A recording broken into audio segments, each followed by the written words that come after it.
एका स्त्रीच्या नशिबाचे भोग. तिच्या नवऱ्याने दुसऱ्या मुलीसाठी तिला सोडले, मात्र तिने स्वतःला सिद्ध करून दाखवले की रात्रीचे 10 वाजले होते. कविता सगळं आवरून निवांत टीव्हीवर चित्रपट पाहत बसली होती. दुसरे दिवशी रविवार असल्याने ती निवांत होती. ना शाळा ना तिचं ऑफिस. ओम आणि तनू, तिचे दोन्ही मुले जेवण करून झोपले होते. त्यात लँडलाईन वाजला.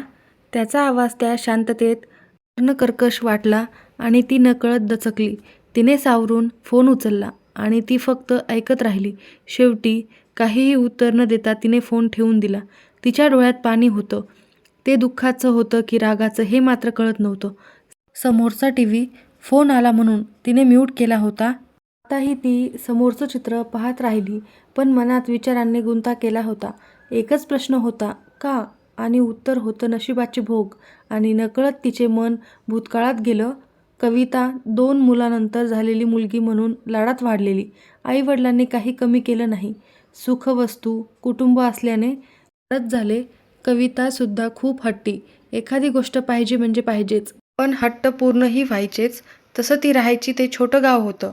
वडील नोकरी करायचे आणि वडिलोपार्जित शेती देखील होती. त्यामुळं कशाचीच कमी नव्हती. आई घरकामाबरोबरच शेतीचं देखरेखीचं, हिशोबाचं काम चोख बजावायची. एकूण आनंदी आयुष्य होतं. त्यामुळं अगदी सुटसुटीत आयुष्य होतं. तिचं आजोळ देखील खेडेगावचंच. त्यामुळं लहानपणापासून आयुष्य अगदी चाकोरीबद्ध. खाण्यापिण्याचे, कपड्याचे, लत्त्याचे लाड पण वागणं मात्र खपवून घेतलं जात नव्हतं. गावात 10वी पर्यंत शिक्षण झालं, पण वडिलांनी ॲडमिशन घेण्यापूर्वी कविताला समोर उभं केलं आणि तिच्या आईसमोर समजावलं.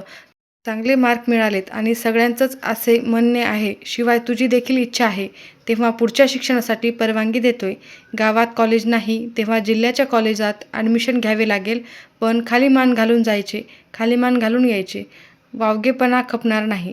हे मान्य असेल तर बोल, नाहीतर घरात बसलीस तरी माझे काही म्हणणे नाही. मी नीट वागेन बाबा, काही चुकीचे वागणार नाही. वचन देते हवं तर. हे इतके बोलली आणि कविता जिंकली. या एका वाक्याने तिचं आयुष्य तिला सावरता आले होते. कविताचे कॉलेज सुरू झाले. शिक्षणाची आवड होती. वडिलांना दिलेल्या वचनाची जाणीव ठेवून वडिलांना व आपल्या हुशार पण तरीही साध्या भोळ्या लेकीचे कौतुक खूप वाटले. त्यांनी पण मग तिच्यावर पूर्ण विश्वास ठेवला आणि आनंदात तिचं शिक्षण पूर्ण झालं. तिचे दोन्ही भाऊ मात्र कसंबसं एक एक पायरी चढत पदवीधर होत होते. मोठ्या भावाला तालुक्याच्या ठिकाणी ओळखीने वडिलांनी बँकेत नोकरी मिळवून दिली. त्याचे लग्न झाले. शेजारच्या गावातील मुलगी सून म्हणून आणली. घर मोठं होतंच, त्यामुळं सगळे सुसूत्र चालत होते. सून चांगली होती, मिळून मिसळून राहत होती. धाकटा भाऊ नोकरीला लागला होता. त्याचे त्याने जमवलं होते.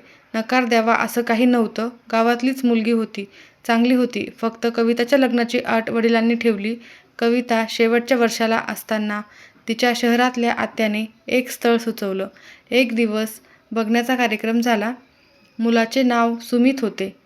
सुमित पदवीधर होता. 5 आकडी पगार होता. मुंबईत भाड्याने फ्लॅट होता. गावाकडे घर होते. आई वडील भाऊ, त्याचे कुटुंब असे सगळे होते. कविता दिसायला खूप सुंदर होती. गोरी पान, काळेभोर डोळे, सडक केसाचा शेपटा, रेखीव अशी कविता सगळ्यांना आवडली. त्याचा होकार आला आणि लग्न ठरलं. त्यांनी लग्नाची घाई केली, पण शेवटच्या वर्षाची परीक्षा झाल्यावर लग्न असं कविताच्या वडिलांनी स्पष्टपणे सांगितलं. नाहीतर त्यांना दुसरा मार्ग निवडा. हे सांगितल्यावर मात्र ते वरमले. कविताची परीक्षा झाल्यावर मात्र पहिल्या मुहूर्तावर वडिलांनी तिचे धुमधडाक्यात लग्न लावून दिलं. कविता लग्न होऊन काही दिवसच गावी तिच्या सासरी राहिली व 8 दिवसातच सुमित तिला मुंबईला घेऊन गेला. सुमित हुशार होता, हौशी होता. कविता सुखात होती. तिच्या संसारात कशाची कमतरता नव्हती. ती पदवीधर झाली, मात्र सुमितला तिचे नोकरी करणे आवडणार नव्हते आणि तशी गरज देखील नव्हती. म्हणून मग तिनेही फारसा आडमुठेपणा केला नाही. सुमितचा मान राखला आणि ती संसारात रमली. ओम आणि त्यापाठोपाठ तनूचा जन्म झाला. तिचं कुटुंब पूर्ण झालं. सासरचे तिच्यावर खुश होते. सगळ्यांची ती मनापासून करायची. सण समारंभ असेल तर आवर्जून जायची. सुट्टीत जाऊ आणि मुलांना घेऊन जायची. सासू सासऱ्यांचं देखील मनापासून करायची. दिवस जात होते. ती संसारात गुंतत होती. ओमचा 4था वाढदिवस होता. तनू 6 महिन्याची होती. तिला सांभाळून ती संध्याकाळच्या ओमच्या बर्थडे पार्टीची तयारी करत होती. सगळी तयारी झाली, पण केक घेऊन येणारा सुमित आलाच नाही. तिने फोन केला पण तोही लागला नाही. शेवटी तिनेच शेजारच्या एका मुलाला पैसे देऊन केक आणायला सांगितला. ओमचा वाढदिवस झोकात झाला पण सुमित नसल्याने ओम नाराजच होता आणि कविता विचारत होती की आजकाल हे असं नेहमीच व्हायचे. वाद घालणे हा स्वभावच नसल्याने कविता सगळे सहन करत होती. आजही ती गप्प बसली असती पण ओम प्रश्न विचारणार होता. त्या रात्री सुमित आलाच नाही. आला तर वादळ आले ज्यात कविताचा संसार उद्ध्वस्त झाला. ती काहीही करू शकली नाही. कविताला नोकरी करू न देणारा सुमित त्याच्या ऑफिसमधल्या एका मुलीच्या प्रेमात पडला आणि तिच्यासोबत राहण्यासाठी तो यांना सोडून निघून गेला. 4 दिवसांनी तो त्याचं सामान न्यायला आला तेव्हा कविताने अक्षरशः त्याच्यापुढे हात जोडून भीक मागितली. मी तुमच्यावर कोणतं बंधन घालणार नाही पण मुलांसाठी असं करू नका. घर सोडून जाऊ नका. पण तो ते प्रेम, विश्वास, नाती सगळं लाथाडून निघून गेला. कविता हतबल होती. तिने सासू-सासऱ्यांना फोन केला मात्र त्यांनी सरळ सरळ किनारा केला. वाटलं मुलांना घेऊन तिथे जावे पण तिच्या स्वाभिमानी मनाला ते पटले नाही. आपण तिथे नकोसे असू हे तिला माहीत होते. तिचे आईवडील आले. दोन्ही भाऊ-बहिणी तिला सोबत चल म्हणाले. पण कोणावर भार बनून राहणं तिला आवडणार नव्हतं. तिने काही दिवस आईबाबांना सोबत राहायला सांगितलं. सुमितने त्याच्या जॉईंट खात्यातील सगळे पैसे काढून घेतले होते. तेव्हा पोटापाण्याच्या सोयीसाठी हातपाय चालवणं गरजेचं होतं. दुसऱ्या दिवशीपासून ती नोकरी शोधण्याच्या खटपटीत गुंतली. 8 दिवसात एका मॉलमध्ये सेल्समन म्हणून नोकरी मिळाली. तिने ती पत्करली. ही नोकरी तिने करू नये असं तिच्या वडिलांनी सुचवलं पण तिने ऐकलं नाही. नंतर 8 दिवसात राहता फ्लॅट सोडायला लागला. सुमित डिपॉझिटचे पैसे घेऊन गेला आणि मालकांनी घर रिकामं करायला सांगितलं. तिने वडिलांच्या मदतीने एका चाळीत एक छोटीशी खोली मिळवली. अजून शिक्षणाचे खर्च नव्हते पण पाळणाघराची सोय करावी लागणार होती. चाळीच्या शेजारी असं एक पाळणाघर मिळालं. हा नवा संसार उभा करण्यासाठी वडिलांनी आर्थिक मदत केली. त्यामुळे सोनं नाणं वडिलांकडे गहाण ठेवलं. मानाने तिने तिचं आयुष्य सुरू केलं. आईवडिलांना परत गावी पाठवलं. सेल्समन म्हणून काम सुरू केलं तिने व महिन्याभरातच काउंटर सांभाळायला लागली. पगार वाढला. हळूहळू कम्प्युटर बिझनेस याचं शिक्षण घेणं सुरू केलं. वर्षात टायपिंगचे कोर्स केले. नोकऱ्या बदलत राहिली. नवीन शिकत राहिली. 2 वर्षात स्टेनोटायपिस्ट म्हणून कॉर्पोरेट क्षेत्रात प्रवेश मिळवला. शिक्षण होतंच पण संसारात इतकी रमली होती की बाहेरच्या जगात वावरण्याचा आत्मविश्वास हरवला होता. 2 वर्षात तो आत्मविश्वास परत मिळवला. दिवस रात्र राबत होती. मुलांना मात्र वेळ द्यायची. 4 वर्षे अखंडित मेहनतीचं फळ हे होतं की आज एका मोठ्या कंपनीत चांगल्या पोस्टवर काम करत होती. सोडलेला फ्लॅट स्वहिमतीवर परत मिळवला. तिचं घर तिने पुन्हा सजवलं. आज हे सगळं तिचं होतं.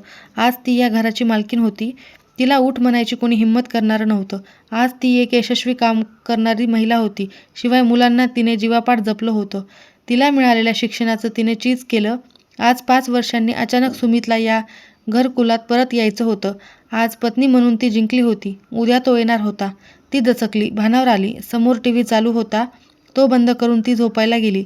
तिची चाहूल लागताच तिची दोन्ही पिल्लं तिला बिलगली. त्यांना थोपटत राहिली. पहाटे उठली.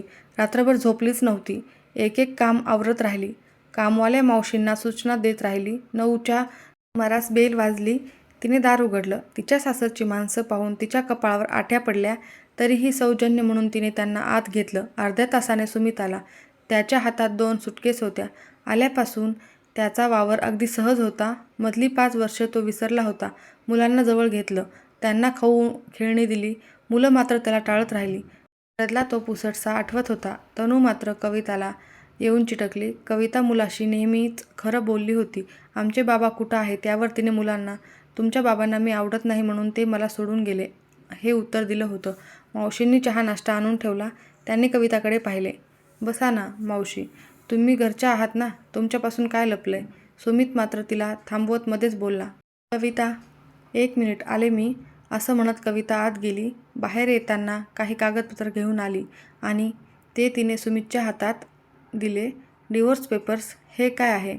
डोकं ठिकाणावर आहे का? सुमितचा आवाज चढला. आवाज खाली मिस्टर सुमित. कारण तुम्ही माझ्या घरात उभे आहात तेव्हा आपल्या मर्यादेत राहा.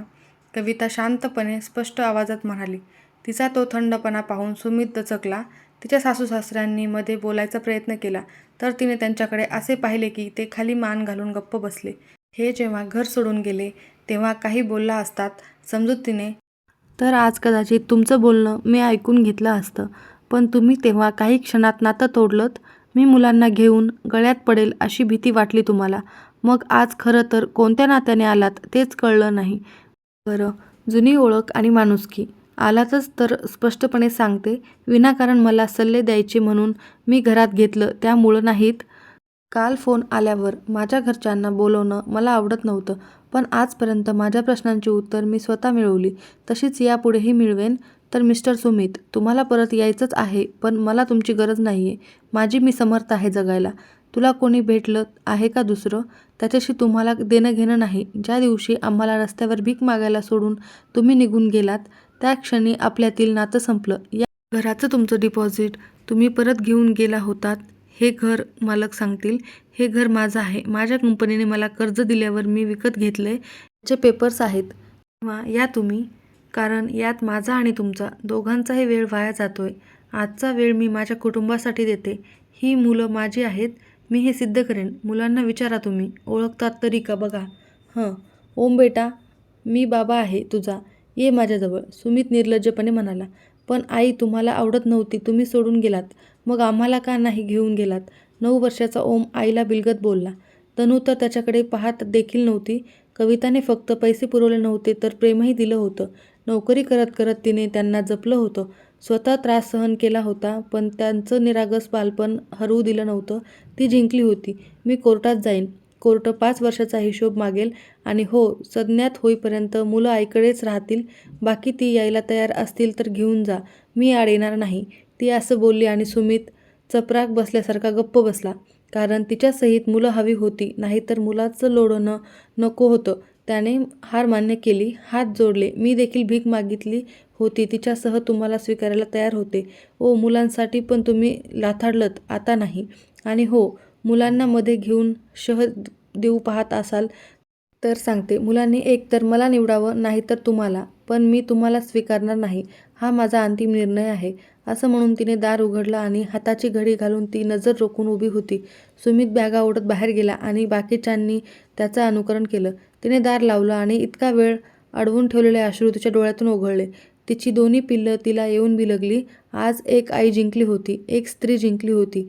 खऱ्या अर्थाने आज ती स्वयंसिद्ध होती. तर मित्रांनो, आजची स्टोरी कशी वाटली कमेंट बॉक्समध्ये नक्की कळवा आणि अशाच नवनवीन स्टोरी ऐकण्यासाठी आमच्या चॅनलला लाईक करा आणि शेअर करा आणि सबस्क्राईब नक्की करा. धन्यवाद.